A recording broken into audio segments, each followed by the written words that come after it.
Good morning बच्चों। आज मैं आपको घातांक पढ़ाने वाली हूँ। आपका चैप्टर 6 यहाँ तक आएगा आपका, ठीक है। इस पार्ट को हम जितना दूर पढ़ेंगे उतना दूर तक ही मैं दूंगी, ठीक है। तो घात माने होता है जैसे किसी भी संख्या को उसी संख्या से जितनी बार गुणा करते हैं, जैसे 2 गुणित 2। इसको हम अगर घात के रूप में लिखेंगे तो 2 का गुणा 2 बार हुआ है, ठीक है। तो 2 का घात 2, इसको ऐसे लिखेंगे, ठीक है। जैसे 2 बराबर क्या होगा, 3 बार गुणा है घात, तो घात क्या होगा 3। समझ में आ रहा है। जैसे 3 तीन को हम कितना बार गुणा किए हैं, 4 बार गुणा किए हैं, इसलिए 3 का घात 4। तो ये होता है घात, ठीक है। तो इसको ना संक्षेप में लिखना ही क्या होता है, घातांक होता है। किसी भी संख्या को बार बार उसी संख्या से गुणा करना, इसको हम संक्षेप में लिखते हैं तो इसे घातीय संकेतन कहते हैं, ठीक है। समझ में आ रहा है। अब जैसे हम इसको ए गुणित ए गुणित ए गुणित ए गुणित ए करेंगे तो कितना बार ए है, 5 बार। तो ए का घात 5। समझ में आ रहा है। तो हम किसी भी अचर राशि को भी लिख सकते हैं, ठीक है। चर और अचर दोनों राशि को हम घात के रूप में लिख सकते हैं, ठीक है। अब क्या होता है, जैसे 2 गुणित, अगर मैं कोष्टक में 2 करूं तो हम इसको क्या करेंगे, 2 का घात 1 गुणा 2 का घात 3 कर सकते हैं ना, बराबर 2 का घात 4। ऐसे आएगा उत्तर, ठीक है। समझ में आ रहा है। यहाँ देखो, यहाँ दिया हुआ है, ठीक है। अब यहाँ पे देखो ए का घात 7 है, तो हम उसको बांटेंगे कैसे, ए का घात 4 ए का घात 3, ठीक है। और घातों का योग क्या हो गया, 7। समझ में आ रहा है। यहाँ देखो ए का घात 7 है और ए का घात 5 गुणित ए का घात 2 हुआ है, ठीक है। तो यहाँ पे वैसे ही जो डिब्बा खाली है उसको आप लोग बनाना। जैसे x का घात 5 है तो x का घात 3 गुणित x का घात 2 होगा। समझ में आ रहा है ना।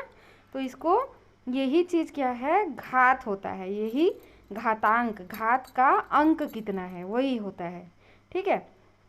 अब यहाँ पे ना कुछ कुछ रूल है। यहाँ देखो आप लोग, यहाँ पे y और y दिया है, मतलब आधार इसको क्या बोलते हैं, ये जो y है इसको कहते हैं आधार और ये होता है घात, ठीक है। 19 और 21 क्या है, घात है। तो हम इसको अलग अलग ऐसे लिखने के बजाय एक और चीज़ लिख सकते हैं। जब आधार बराबर होता है तो घात क्या होता है, जुड़ जाता है। यहाँ देखो ए का घात 4 है, ए का घात 3 है, तो घात दोनों जुड़ गए हैं, ठीक है। मतलब आधार क्या है, ए ही है, ठीक है। आधार जब समान होता है तो क्या होता है, घात जो है जुड़ जाते हैं, ठीक है। समझ में आ रहा है। यहाँ पे लिखा हुआ है, जब 2 समान आधार वाली घातीय राशि का गुणा होता है तो गुणनफल में आधार वही रहता है और घात आपस में जुड़ जाती हैं। उदाहरण के लिए 3 का घात 99 गुणित 3 का घात 13। तो 3 तो बराबर है, मतलब यहाँ का आधार क्या है, बराबर है, लेकिन इनका घात क्या हो जाएगा, आपस में यहाँ पे योग हो जाएगा, जुड़ जाएगा। तो यहाँ पे 3 का घात 112। तो यहाँ पे पहले नियम की पुष्टि होती है, जब आधार बराबर होते हैं तो घात क्या हो जाते हैं, आपस में जुड़ जाते हैं। यहाँ देखो x का घात m है, x का घात n है, दोनों आधार क्या है, बराबर है, x ही है, ठीक है। इसलिए बीच में गुणा है, यहाँ पे गुणा होगा तभी होगा ना, भाग में अलग होता है। जब 2 समान आधार वाले घातों में आपस में गुणा होता है दोनों, तो घातीय राशि आपस में क्या होता है, जुड़ जाता है और आधार वही रहता है। तो ये क्या हो गया आपका, ये जो घात का पहला नियम है। समझ में आया, ठीक है। इसके बाद है, यहाँ देखो निम्नलिखित को सरल करो। यहाँ पे आपको थोड़ा सा डाउट जाएगा, लेकिन मैं इसको अच्छे से आपको बताऊंगी। यहाँ दिया है 2 के घात 3 पूरे का घात 5। इसको ऐसे भी लिख सकते हैं, 2 गुणित 2 गुणित 2 पूरे का घात 5, ठीक है। समझ में आ रहा है। अब देखो यहाँ पे क्या होगा, जैसे यहाँ दिया है, यहाँ पे देख लो, है ना। यहाँ दिया है 25 पूरे का घात 5।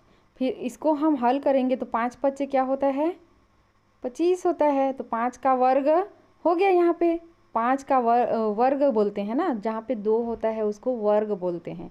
5 का घात 2 मत बोलना, कभी भी मत बोलना। 5 का घात 2 नहीं बोलते हैं, 5 का वर्ग बोलते हैं। जहाँ पे 2 आता है उसको वर्ग बोलते हैं, ठीक है। 5 का वर्ग और पूरे का घात 5। तो यहाँ पे 5 का वर्ग गुणित 5 का वर्ग, उसको क्या करेंगे, 5 बार गुणा करेंगे, ठीक है।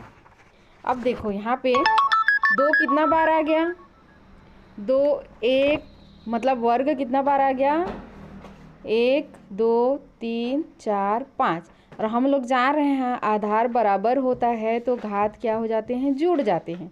2 धन 2 धन 2 धन 2 बराबर 10 आया ना कि नहीं आया। अब यहाँ से देखो 5 दूनी 10 हुआ। तो यहाँ पे हम संक्षेप में सीधा ऐसे हल कर सकते हैं, 5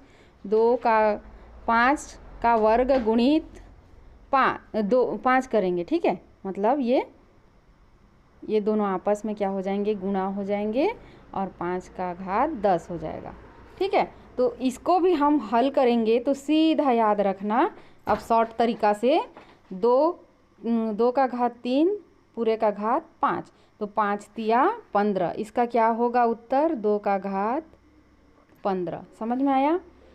14 का वर्ग पूरे का घात 4, 4 दूनी 8, तो यहाँ पे 14 का घात 8। समझ में आया। जब बीच में कोष्टक होता है तो याद रखना दोनों के बीच में क्या हो जाएगा, गुणा हो जाएगा। तो यहाँ पे हम नियम दूसरा में पहुँच गए।